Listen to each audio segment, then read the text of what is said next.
نحمده ونصلي على رسوله الكريم اما بعد فاعوذ بالله من الشيطان الرجيم بسم الله الرحمن الرحيم وما ارسلناك الا رحمة للعالمين صدق الله العظيم وبلغنا رسوله النبي الامين المكين الكريم۔ ایک مرتبہ درود شریف کا نذران محبت پیش کرے، پڑھے بابا صلی اللہ علیہ نبی الامی وآلہ صلاۃ وسلام دائما علیک یا رسول اللہ صلی اللہ تعالی علیہ وآلہ وصحبہ وسلم۔ آیت کریمہ پر آج گفتگو ہے، وہ آپ سماعت فرمائیں۔ اللہ تبارک و تعالی ارشاد فرماتا ہے الم تر کیف فعل ربک بعاد، کیا تم نے نہ دیکھا کہ تمہارے رب نے قوم عاد کے ساتھ کیا کیا؟ قوم عاد اور اصحاب فیل کا واقعہ ولادت پاک سے پہلے کا ہے، یعنی نبی کون صلی اللہ علیہ وسلم کی پیدائش سے پہلے کا ہے۔ اب دیکھیے کہ یہ واقعہ کیا ہے، اس کو پہلے سماعت فرما لیں تب ذہن میں بات آئے گی۔ یہ قوم جو ہے قوم عاد، اللہ تبارک و تعالیٰ نے اس قوم کو، اس گروہ کو جو ہے بہت طاقت عطا فرمائی تھی، اور جو ہے یہ بڑے جسم والے تھے۔ ان میں کا جو سب سے چھوٹا آدمی تھا، جو سب سے چھوٹا شخص ہوتا تھا، بتایا جاتا ہے کہ وہ بھی جو ہے 12 گز کا ہوا کرتا تھا، 12 گز کا ہوا کرتا تھا، یہ چھوٹا آدمی اس میں ہوا کرتا تھا۔ اور ان میں سے ہر ایک شخص جو ہے اتنی طاقت، اتنی قوت رکھتا تھا کہ جس چیز کو ایک کثیر جماعت، ایک زیادہ لوگ جس کو مل کر جو ہے اٹھائے، اس کو یہ تنہا جو ہے ایک ہاتھ سے جو ہے اسے پلٹ دیا کرتے تھے، یعنی اس کے اندر اتنی طاقت تھی اس قوم کے اندر۔ تو اللہ تبارک و تعالیٰ نے اتنی طاقتوں سے ان کو نوازا تھا۔ پھر یہ ہوا کہ اس میں 2 بادشاہ پیدا ہوئے، اور یہ لوگ جو ہے اپنی طاقت و قوت کی بنا پر ملک یمن پر جو ہے قابض ہو چکے تھے، اور ان میں 2 بادشاہ پیدا ہوئے۔ ان میں سے جو ہے ایک شدید ہے اور دوسرا شداد ہے۔ شدید جو تھا وہ بڑا بھائی تھا، اور شداد جو تھا وہ چھوٹا بھائی تھا۔ شدید کے مر جانے کے بعد جو ہے شداد کی طاقت جو ہے یعنی حکومت کے اعتبار سے اور زیادہ بڑھ گئی، یہاں تک کہ جتنے بادشاہ اس دور میں پائے جا رہے تھے مشرق سے مغرب تک سب اس کے ماتحتی میں تھے، اس کے حکم کے تحت تھے، اور جو ہے کسی میں یہ جرت نہیں تھی، طاقت نہیں تھی کہ اس کے مقابلے میں آئے۔ پھر مسئلہ یہ ہوا کہ اس نے جو ہے اپنے تکبر کی بنیاد پر، تکبر کی وجہ سے اس نے خدائی کا دعویٰ کیا، شداد نے معاذ اللہ خدائی کا دعویٰ کیا۔ تو اس دور میں جو انبیاء کرام کے وارثین میں سے تھے، میراث میں سے تھے، جن کے پاس علم تھا، ان لوگوں نے اسے جو ہے اللہ تبارک و تعالیٰ کی عبادت کی دعوت دی، اور اللہ تبارک و تعالیٰ سے کے تعلق سے بتایا کہ وہ ایک ہے، اسی کی عبادت کرو اور کسی کی عبادت نہ کرو۔ اس کے بعد اس نے کہا کہ ہم عبادت کیوں کریں؟ انسان تو عبادت اس لیے کرتا ہے کہ اسے دولت ملے، شہرت ملے، ثروت ملے، میرے پاس تو ہر چیز موجود ہے۔ تو پھر اس کے بعد جو ہے ان لوگوں نے بیان کیا کہ سنو، یہ ساری چیزیں جو ہیں وہ فنا ہو جانے والی ہے، اور اللہ تبارک و تعالیٰ ان تمام چیزوں کے مقابلے تمہیں ایک بہت بہتر چیز عطا فرمائے گا، جس کا نام بہشت ہے، جنت ہے۔ پھر اس کے بعد جو ہے اس نے سوال کیا، اچھا یہ بتاؤ کہ وہ جنت جو ہے اس کی کیا صفات ہیں، کیا خصوصیات ہیں؟ تو پھر اس کے بعد جو میراث رکھتے تھے انبیاء کرام کے میں سے، انبیاء کرام کے میراث میں سے کچھ علم رکھتے تھے، تو ان لوگوں نے جو ہے جنت کی صفات کے تعلق سے بتایا کہ جو انبیاء کرام سے منقول تھا وہ اس کے سامنے ان لوگوں نے بیان کیا۔ اب اس کے بعد جب اس نے یہ بات سنی تو پھر اس کے بعد اپنے مطلب کہ جو اس کے قریبی لوگوں میں سے تھے، سرداروں میں سے تھے، ان 100 لوگوں کو اس نے اکٹھا کیا۔ اکٹھا کرنے کے بعد جو ہے پھر کیا کیا کہ ان لوگوں کو 100 آدمیوں کے ساتھ جو ہے ہزار آدمیوں کو لگا دیا، اور تمام ممالک میں یہ خبر پہنچایا کہ جہاں جہاں جو ہے سونے اور چاندی، ہیرے جواہرات ہیں اور اینٹیں ہیں وہ ہمارے پاس پہنچائے۔ اور پھر جب اس کے پاس یہ ساری چیزیں آ گئی تو اس نے جو ہے مربع کی شکل میں جو ہے وہ 40 کوس پر جو ہے 10 کوس ایک طرف 10 کوس ایک طرف چاروں طرف 10 کوس کی دوری تک جو ہے اس نے کیا ایک محل تعمیر کروائی، یعنی شہر کے اندر. اور زمین سے لے کر جو ہے بلندی تک جہاں تک وہ محل اس نے بنوائی تھی وہ یہ کہ تمام جو تھے سونے چاندی ہیرے جواہرات سے بھرے ہوئے تھے. اب جو ہے مسئلہ یہ ہوا جب اس نے تیار کے بتایا جاتا ہے کہ جو 4 دیواری کے اندر محل تھے وہ 1000 محل تھے، اور بتایا جاتا ہے ہر محل جو ہے وہ 1000 ستون پر مشتمل تھا، یعنی کہ اس کے اندر 1000 ستون لگے ہوئے تھے، کھمبے لگے ہوئے تھے. اب بتایا جاتا ہے جب یہ بنوا لیا، بنوانے کے بعد جو ہے پھر اس کے اندر قسم قسم کی چیزیں نقش و نگار اس نے بنوایا، اور میٹھا پانی جاری کیا، اور چرند پرند کو اکٹھا کیا، یعنی جس طریقے سے ان لوگوں نے ان علماء کرام نے بیان کیا تھا اس کی ہو بہو مطلب ان کے بتانے کے حساب سے کوشش کی بنانے کی. لیکن اللہ تبارک و تعالیٰ کی قدرت تو قدرت ہے، اس کی بنائی ہوئی چیز کے سامنے کوئی کیا بنا سکتا ہے. لیکن اس نے کوشش کی کہ ہم بھی ویسے ہی بنائیں. لیکن جب بنانے کے بعد جو ہے ہر چیز مہیا کر دیا، ہر چیز کو اکٹھا کیا، نہریں جاری کر دیا، پھر اس کے بعد جو ہے ان علماء کرام کے پاس گیا اور کہا کہ سنو، کیا تم لوگ جو ہے اسی کے تعلق سے تکلیف دے رہے تھے کہ عبادت کرو گے تمہیں یہ چیز عطا کی جائے گی؟ لو ہم نے بنوا دیا. اب جو ہے یہ چیزیں کہنے کے بعد جو ہے وہ واپس جب اپنے محل کو آیا تو جو ہی اپنے محل میں جو ہے ایک قدم اندر رکھا کہ اچانک جو ہے آسمان کی طرف سے ایک آواز آئی. اس آواز کا آنا تھا کہ سارے مخلوق جتنے اس محل میں لوگ تھے سب ہلاک و برباد ہو گئے. اب وہ جو بادشاہ تھا شداد وہیں پر جو ہے مر گیا، ختم ہو گیا. تو اس آیت کریمہ میں اس کی طرف اشارہ ہے. تو کیا یعنی اللہ نے فرمایا کیا تم نے نہ دیکھا کہ تمہارے رب نے قوم عاد کے ساتھ کیا کیا؟ ایک واقعہ اس کے اندر کیا ہے، وہ ولادت سے پہلے کا اصحاب فیل کا واقعہ ہے. یہ واقعہ تو بہت مشہور ہے. یہ واقعہ کیا ہے کہ جو بادشاہ تھا نجاشی، بادشاہ نجاشی، اس نے جو ہے کیا کیا کہ ملک یمن کی طرف جو ہے اپنا ایک گورنر متعین کیا، اور اس کا نام ابرہہ تھا. اور گورنر متعین کر کے اس نے جو ہے ملک یمن کی طرف بھیجا. اب پھر یہ مسئلہ ہوا کہ اس نے دیکھا کہ موسم حج کے موسم میں لوگ جو ہے جوق در جوق گروہ جو ہے وہ کعبہ شریف کی طرف جا رہے ہیں اور جو ہے خزانے لے کے جا رہے ہیں، تحفے تحائف لے کے جا رہے ہیں. پھر لوگوں سے اس نے دریافت کیا کہ آخر معاملہ کیا ہے، وجہ کیا ہے، کیوں ایسا لوگ کر رہے ہیں. جب اسے پوری بات معلوم ہوئی تو پوری بات تفتیش کرنے کے بعد جو ہے پھر اس نے کیا حکم دیا کہ سنو کہ یہاں پر ایک گرجا گھر کی تعمیر کی جائے. اور اسے اس نے کیا کیا کہ سونے چاندی سے اس نے بھی کیا ہے بنایا اس گرجا گھر کو. بنانے کے بعد جو ہے اپنے لوگوں کو اس نے متعین کر دیا کہ وہ اس کا طواف کریں.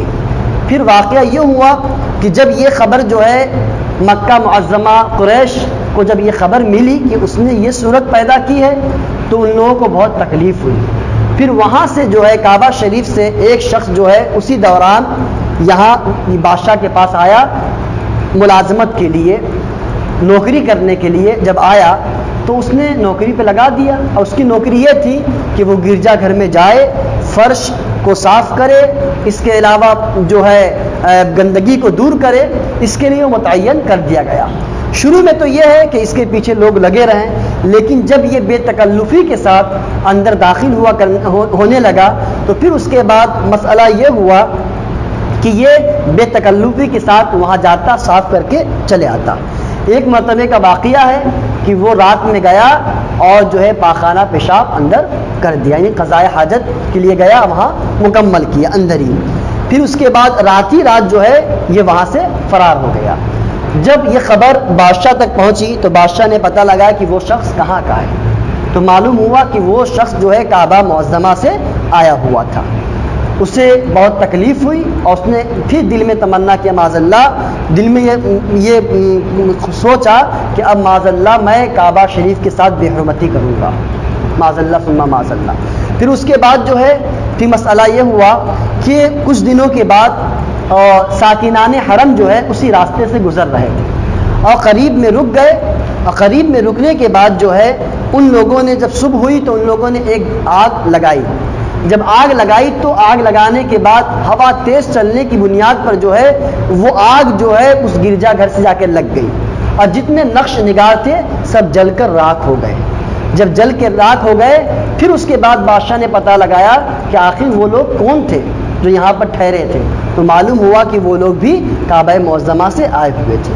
اتنا سننا تھا کہ اس نے بے شمار فوج کو اکٹھا کیا اور 12 ہاتھی کو اکٹھا کیا. اس میں ایک بڑا ہاتھی تھا جس کا نام محمود تھا، بہت طاقتور تھا. اور پھر اس کے بعد ساتھ میں لے کر جو ہے لوگ اس کے ساتھ میں روانہ ہوئے. اور جب روانہ ہوئے تو جس مقام سے یہ لوگ گزرتے ہیں، جب خبر لوگوں کو ملتی کہ یہ لوگ جو ہے کعبہ شریف کے ساتھ جو ہے بے حرمتی کرنے جا رہے ہیں، تو لوگ یہ کہتے ہیں کہ ہم سے جو چاہتے ہو لے لو لیکن وہاں یہ سلوک نہ کرنا. بہرحال یہ لوگ نہ مانے اور کعبہ شریف کی جب قریب پہنچے تو وہاں کے لوگ جو کعبہ شریف کے لوگ تھے ان لوگوں کی خبر سن کے جو ہے ان کے ظلم کی وجہ سے جو ہے وہ اپنے گھروں کو چھوڑ کر فرار ہو گئے اور پہاڑوں میں جا کر چھپ گئے. لیکن نبی کونین صلی اللہ علیہ وسلم کے دادا حضرت عبد المطلب رضی اللہ تعالیٰ عنہ جو ہے وہاں تنے تنہا موجود تھے، اور آپ نے جو ہے حالات کا جائزہ لیا. تو اس کے بعد جو ہے آپ نے غیبی مدد کے لیے اللہ کی بارگاہ میں آپ نے ہاتھ اٹھایا. جب وہ لوگ قریب پہنچے تو جدہ کی طرف سے سبز رنگ میں، ہرے رنگ میں جو ہے وہ پرندے آنا شروع ہو گئے، جوق در جوق، جسے ہم ابابیل کہتے ہیں. تو وہ اپنے چونچ میں ایک پتھر اور دونوں پنجوں میں یہ پتھر کنکریاں لیے ہوئے تھے. بتایا جاتا ہے کہ وہ کنکریاں جو تھی وہ مسور سے کچھ بڑی اور جو ہے وہ چنے سے جو ہے کچھ چھوٹی کنکریاں تھیں. اپنے دونوں پنجوں میں لیے ہوئے تھے اور چونچ میں لیے ہوئے تھے. اور اس کے بعد جو ہے جب اس لشکر کے اوپر پہنچے تو اپنے کنکریوں کو گرانا شروع کر دیے، اور جس کے اوپر گرتا نیچے وہ اوپر سے ہوتے ہوئے نیچے تک چلا آتا اور اسے جلا کر وہ کنکریاں راکھ کر دیا کرتی تھی. اب یہ یہاں تک کہ لوگ نیست و نابود ہو گئے. اب یہ مسئلہ ہوا کہ کچھ لوگ باقی تھے اس میں سے رئیس لوگ، تو ہاتھی کو جب جو ہے ملک یمن کی طرف گھماتے تو وہ طرف دوڑتی ہوئی بھاگتی، لیکن جب کعبہ شریف کی طرف گھماتے وہ وہیں ٹھہر جاتی.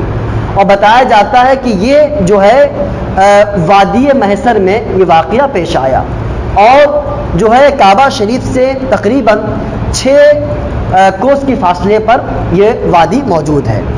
اب وہاں پر یہ نیست و نابود ہو گئے، ختم ہو گئے. تو یہاں پر جو ہے اسی واقعے کی طرف اشارہ ہے. اللہ فرماتا ہے کہ اے محبوب کیا تم نے نہ دیکھا کہ تمہارے رب نے قوم عاد کے ساتھ کیا کیا. قوم عاد اور اصحاب فیل کا واقعہ ولادت سے پہلے کا ہے.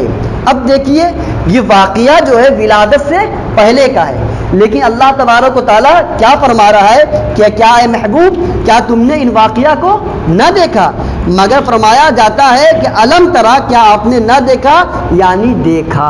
مراد کیا یہاں پر ہے؟ کیا تم نے نہیں دیکھا، یعنی تعجب کا صیغہ ہے. کیا تم نے نہیں دیکھا یعنی آپ نے دیکھا ہے.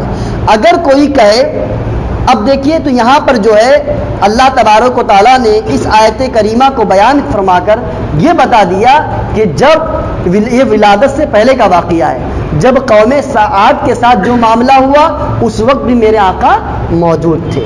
جب جو ہے اصحاب فیل کا واقعہ ہوا تب بھی میرے آقا موجود تھے. تو اس آیت کریمہ کی روشنی میں یہ پتا چلا کہ میرے آقا جو ہے وہ حاضر و ناظر ہے. اس وقت بھی موجود تھے اور اب بھی کیا ہے موجود ہے، زندہ ہے اور حاضر و ناظر ہے. تو اس آیت کریمہ، یہ آیت کریمہ جو ہے اس میں جو پس منظر بیان کیا گیا ہے وہ کب کا ہے؟ ولادت سے پہلے کا ہے. تو اس سے بھی کیا ہے حاضر و ناظر ہونا نبی کا ثابت ہوا. اب دیکھیے اب کوئی شخص کہہ سکتا ہے، کوئی بول سکتا ہے وہابی، دیکھو قرآن شریف کے اندر آیا ہے الم یروا کم اہلکنا قبلہم من قرن، کیا انہوں نے یہ نہ دیکھا کہ ہم نے ان سے پہلے کتنی قومیں ہلاک کر دی. یعنی اس آیت کریمہ میں جو ہے اللہ تبارک و تعالیٰ کفار کے بارے میں فرما رہا ہے. کیا ان لوگوں نے نہیں دیکھا یعنی کفار نے نہیں دیکھا کہ ہم نے ان سے پہلے یعنی ان کفار سے پہلے کتنی قومیں ہلاک کر دی۔ اب دیکھیے کہ اس آیت کریمہ میں جو ہے ان لوگوں کے تعلق سے کیا مراد ہے وہ بیان کیا جا رہا ہے۔ کفار نے اپنے سے پہلے کفار کو ہلاک ہوتے نہ دیکھا تھا، مگر فرمایا گیا کہ کیا نہ دیکھا انہوں نے، کیونکہ اب کفار نے تو ان لوگوں کو ہلاک ہوتے ہوئے اپنے سے پہلے جو بھی قوم آئی اس کو ہلاک ہوتے ہوئے دیکھا نہیں، لیکن رب نے کیا فرمایا، کیا ان لوگوں نے نہیں دیکھا؟ تو اس سے یہ ثابت نہیں آتا ہے کہ وہ لوگ موجود تھے، بلکہ یہاں مراد کیا ہے؟ تو اس کا جواب یہ ہے کہ اس آیت میں ان کفار کے اجڑے ہوئے ملک اور تباہ شدہ یعنی ختم کیے ہوئے مکانات کا دیکھنا مراد ہے۔ یعنی ان لوگوں نے ان مکانات کو دیکھا تھا جہاں وہ جو مکانات تباہ برباد ہو گئے تھے، اس ملک کو دیکھا تھا جو ملک جو ہے اجڑے ہوئے تھے۔ تو یہ مراد ہوا، کیا ان لوگوں نے نہیں دیکھا؟ کفار نے نہیں دیکھا، یعنی ان لوگوں نے اپنے آنکھوں سے جو ہے ان مکانات کو دیکھا ہے، ان ملک کو دیکھا ہے جو تباہ اور برباد ہو گئے، یہ مراد ہے۔ یعنی اس راستے سے یہ لوگ گزرے ہیں، یہاں پر یہ مراد نہ کہ یہ مراد ہے کہ جس وقت واقعہ پیش آیا تھا اس وقت یہ موجود تھے، یہ مراد نہیں ہے، ٹھیک ہے۔